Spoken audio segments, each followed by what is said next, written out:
आज के ज्योतिष प्रोग्राम में एक बहुत उपयोगी, बहुत महत्वपूर्ण जानकारी आपको देने वाला हूँ।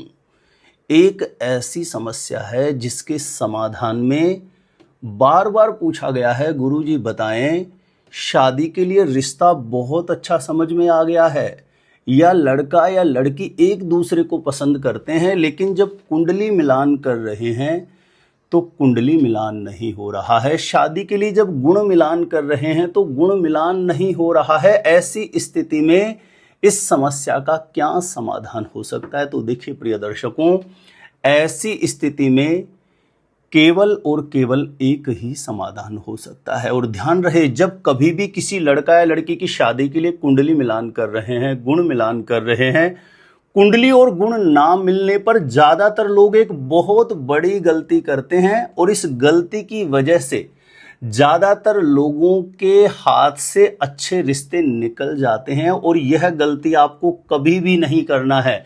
जब कभी भी आपको लगे कि शादी के लिए कुंडली मिलान नहीं हो रहा है या गुण मिलान नहीं हो रहा है, तो ऐसी स्थिति में बेहद जरूरी है जो इस वीडियो में मैं आपको बताने वाला हूं, इस बात को ध्यानपूर्वक समझें आप, क्योंकि ज्यादातर 95% से भी ज्यादा स्थितियां मैं आपको बता दूं, कुंडली ना मिलने का कोई भी दोष बन रहा है तो उस दोष के कैंसिल होने की संभावना होती है। आपको सबसे पहले यह देखना होगा कि कुंडली किस वजह से नहीं मिल रही है, किस दोष के कारण लड़का या लड़की की कुंडली का मिलान नहीं हो रहा है, किस दोष की वजह से गुण कम मिल रहे हैं, गुण 18 से कम मिलने का कारण क्या दोष बन रहा है कुंडली मिलान में। ध्यान देना, यदि शास्त्र सम्मत सही तरीके से गणना की जाती है तो 95% से भी ज्यादा स्थितियों में कोई भी दोष कुंडली मिलान के समय, गुण मिलान करते समय बन रहा हो तो उसके कैंसिल होने की संभावना होती है। और यदि दोष शास्त्र सम्मत तरीके से कैंसिल हो जाए तो निसंकोच रूप से आगे बढ़ा जा सकता है। विवाह हर प्रकार से मंगलकारी होता है। तो ध्यान रहे प्रिय दर्शकों, कुंडली ना मिले, गुण ना मिले तो ऐसी स्थिति में क्या देखना चाहिए, क्या करना चाहिए, जानकारी देने वाला हूं। और जानकारी देने से पूर्व आपको बता दूं, यदि आप अपने आप से खुद से ही जानना चाहते हैं शादी कब, कहां, कैसे होगी, कैसा जीवन साथी मिलेगा, तो इस वीडियो को देखने के बाद एक बार ज्योतिष गुरुजी यूट्यूब चैनल की प्लेलिस्ट जाके आप जरूर चेक करिए। और मेरे साथ हमेशा जुड़े रहने के लिए सब्सक्राइब नहीं किया है तो ज्योतिष गुरुजी को अभी जरूर सब्सक्राइब करके रखें, ताकि आगे कोई भी मेरा नया वीडियो आएगा तो सबसे पहले नोटिफिकेशन आपको मिलेगा, आप आसानी से मेरे वीडियो देख सकते हैं। तो चलिए प्रिय दर्शकों, विषय पर चल रहे हैं। शादी के लिए रिश्ता बहुत अच्छा समझ में आ गया है, लड़का या लड़की एक दूसरे को पसंद कर रहे हैं, लेकिन जब कुंडली मिलान कर रहे हैं, कुंडली नहीं मिल रही है, गुण नहीं मिल रहे हैं, तो ऐसे में होता क्या है, आजकल ज़्यादातर बहुत से ऐसे एप्लीकेशन हैं, सॉफ्टवेयर हैं, जिसमें आप लड़का या लड़की का डेट ऑफ बर्थ टाइम डालते हैं और वो जो निष्कर्ष बताता है हम उसी के अकॉर्डिंग निर्णय लेते हैं कि आगे बढ़ना है या नहीं बढ़ना है। और यहाँ पर हमसे बहुत बड़ी गलती होती है।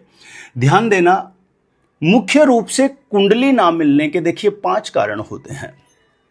गुण कम मिलना, यानी 18 से कम गुण मिलान आ रहा हो, या गण दोष बन रहा हो, भकुट दोष बन रहा हो, या मांगलिक दोष बन रहा हो, या नाड़ी दोष बन रहा हो। मुख्य रूप से 5 स्थितियां हैं जिन पर निर्भर कर रहा होता है कि कुंडली मिल रही है या कुंडली नहीं मिल रही है। ठीक है, तो ध्यान देना, एक एक करके मैं प्रॉपर समझाता हूं, आपको बहुत अच्छे से समझ में आएगा। और समझना भी बेहद जरूरी है।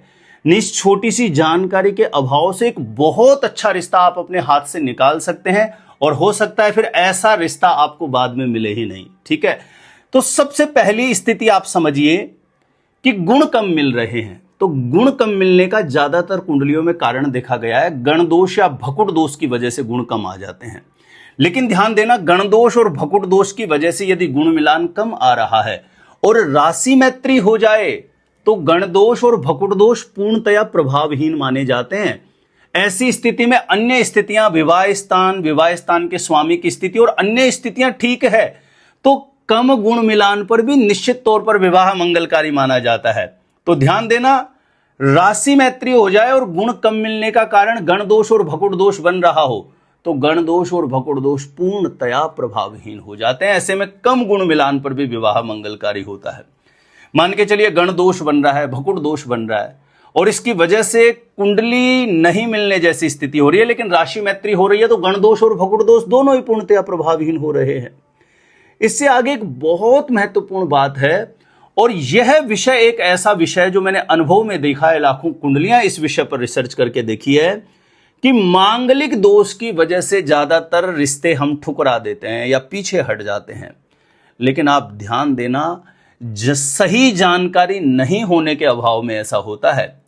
मान के चलिए एक कुंडली मांगलिक और दूसरी कुंडली मांगलिक नहीं है। आजकल एक मिथ बना हुआ है कि मांगलिक की शादी मांगलिक से ही करना चाहिए, नॉन मांगलिक की शादी मांगलिक से कर देंगे तो पता नहीं क्या हो जाएगा। लेकिन यहां कहीं ना कहीं आपको सही जानकारी नहीं है।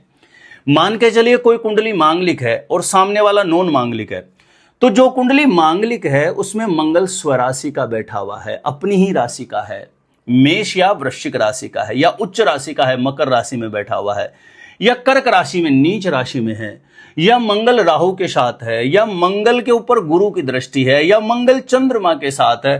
इतनी सारी स्थितियां होती है, इसमें से कोई भी स्थिति लागू हो जाए तो मांगलिक नॉन मांगलिक के साथ बिल्कुल विवाह कर सकता है। किसी भी प्रकार का यहां पर मांगलिक दोष नहीं लगेगा, मांगलिक दोष पूर्णतया कैंसिल हो जाता है। मान के चलिए कि इनमें से कोई भी कंडीशन नहीं बने कि कुंडली मांगलिक ही है, फिर भी सामने वाले की कुंडली में कुछ कंडीशन होती है। जैसे सामने वाले की कुंडली के तीसरे, छठे, 11वें भाव में शनि हो, राहु हो, मंगल हो, तो वो कुंडली मांगलिक नहीं होते हुए भी मांगलिक लड़का या लड़की से विवाह करेंगे तो विवाह मंगलकारी होता है। वहां मांगलिक दोष पूर्णतया प्रभावहीन हो जाता है, क्योंकि शास्त्रीय नियम है 63 एकादशे राहु, 63 एकादशे शनि, 63 एकादशे भौम सर्व दोष विनाशकृत। तो देखिए, ये मांगलिक दोष का भी प्रॉपर जब कुंडली मिलान कर रहे हैं तो अच्छे से कैलकुलेशन किसी योग्य ज्योतिषी के द्वारा जरूर करवा लेना चाहिए। केवल किसी एप्लीकेशन या सॉफ्टवेयर की मदद से आपको ये जीवन का बहुत बड़ा निर्णय होता है, शादी का, विवाह का निर्णय, यह कदापि नहीं लेना चाहिए। तो ध्यान दीजिए, मांगलिक दोष की स्थिति आपको समझ में आ गई होगी। एक और बहुत महत्वपूर्ण स्थिति है जो प्रायः कुंडली मिलान में विचारणीय होती है, नाड़ी दोष। अब मान के चलिए नाड़ी दोष बन रहा है, लेकिन दोनों का जन्म नक्षत्र एक है, उस नक्षत्र के चरण अलग अलग हैं, तो नाड़ी दोष कैंसिल हो जाता है। ऐसे में नाड़ी दोष पूर्णतया प्रभावहीन हो जाता है। दोनों की राशि अलग अलग है, दोनों का जन्म नक्षत्र अलग अलग है, लेकिन राशि स्वामी एक ही ग्रह है, नाड़ी दोष प्रभावहीन हो जाता है। दोनों का राशि स्वामी बुध, गुरु या शुक्र हो रहा हो, नाड़ी दोष पूर्णतया प्रभावहीन हो जाता है। 9 नक्षत्र ऐसे हैं जो नाड़ी दोष से सर्वदा मुक्त माने गए हैं। इनमें से लड़का लड़की का नक्षत्र आ रहा हो तो नाड़ी दोष पूर्णतया प्रभावहीन माना जाता है। ऐसे में 9 नक्षत्र हैं, कृतिका, रोहिणी, मृगशिरा, आर्द्रा, पुष्य, ज्येष्ठा, श्रवण, उत्तरा, भाद्रपद और रेवती। इन 9 नक्षत्रों में लड़का लड़की का नक्षत्र आ रहा हो तो नाड़ी दोष पूर्णतया प्रभावहीन हो जाता है। तो देखिए प्रिय दर्शकों, किसी भी दोष को देखना बहुत आसान होता है, ठीक है ना। डेट ऑफ बर्थ टाइम डाला, कुंडली 1 सेकंड में निकल के सामने आ गई और वहां पर लिखा रहा है भकुड़ दोष की वजह से कुंडली नहीं मिल रही है, गण दोष की वजह से नहीं मिल रही है, मांगलिक दोष की वजह से कुंडली मिलान नहीं हो रहा है, गुण कम मिल रहा है इसलिए मिलान अच्छा नहीं है। तो केवल इतना देख करके आप पीछे मत हटिए। यदि किसी दोष की वजह से कुंडली नहीं मिल रही है, किसी दोष की वजह से गुण नहीं मिल रहा है, तो उस दोष के कैंसिलेशन के नियम जानिए। आप किसी यूनिवर्सिटी की ऑथेंटिक बुक्स में भी जाके देखेंगे तो किसी भी दोष के कैंसिलेशन के बहुत से नियम होते हैं। अब ये जो कैंसिलेशन के नियम होते हैं ना, इसको दिमाग में रखना, स्मृति में याद रखना थोड़ा मुश्किल होता है। हर एक ज्योतिषी ने याद नहीं रख सकता, या तो उन्हीं ज्योतिषी की स्मृति में ये होते हैं जिनका प्रतिदिन अभ्यास है कुंडलियों के साथ, कुंडली मिलान की प्रैक्टिस है। नहीं तो बहुत बार आजकल ये बना ही हुआ है सिस्टम, एक कुंडली मांगलिक है दूसरी नहीं है तो सीधे ही मना कर देते हैं। गुण मिलान 18 से कमाया, सीधा ही मना कर दिया। नाड़ी दोष हुआ, मना कर दिया। भाई कोई भी दोष है तो उसके कैंसिलेशन का रूल भी उसी शास्त्र में है जिस शास्त्र में दोषों का जिक्र किया गया है। तो प्रिय दर्शकों, कभी भी शादी के लिए कुंडली नहीं मिल रही हो, आप मिला के साधारणतः देख रहे हैं, गुण नहीं मिल रहे हो तो और रिश्ता बहुत अच्छा समझ में आ रहा है, किसी अच्छे ज्योतिषी से एक बार गणना जरूर करवाएं। हो सकता है वह दोष प्रॉपर कैंसिल हो रहा हो, क्योंकि कैंसिल होने की संभावना 95% से भी ज्यादा होती है। और दोष कैंसिल हो जाए तो फिर निसंकोच रूप से आगे बढ़ा जा सकता है। विवाह हर प्रकार से मंगलकारी होता है। उम्मीद करता हूं जानकारी आपको बहुत अच्छी लगी होगी। जानकारी अच्छी लगी हो तो वीडियो को लाइक करके इस उपयोगी जानकारी को प्लीज ज्यादा से ज्यादा लोगों तक जरूर शेयर करें। मेरे द्वारा अपनी जन्म कुंडली का साइंटिफिक सटीक ज्योतिषीय विश्लेषण प्राप्त करना चाहते हैं तो जो स्क्रीन पर नंबर दिया है, इस नंबर पर आप मुझे व्हाट्सअप कर सकते हैं अपना डिटेल, और अपनी कुंडली का सटीक ज्योतिषीय विश्लेषण मेरे द्वारा प्राप्त कर सकते हैं। तो आज के लिए इतना ही था। अपने आप से खुद से जानने के लिए शादी कब कहां कैसे होगी, कैसा जीवन साथी मिलेगा, एक बार ज्योतिष गुरुजी यूट्यूब चैनल की आप प्लेलिस्ट जाके जरूर चेक करें। वहां से लाखों लोग लाभान्वित हो चुके हैं, आपको निश्चित रूपेण लाभ प्राप्त होगा। तो आज के लिए इतना ही था। देखते रहिएगा आप हमारा ज्योतिष गुरुजी यूट्यूब चैनल।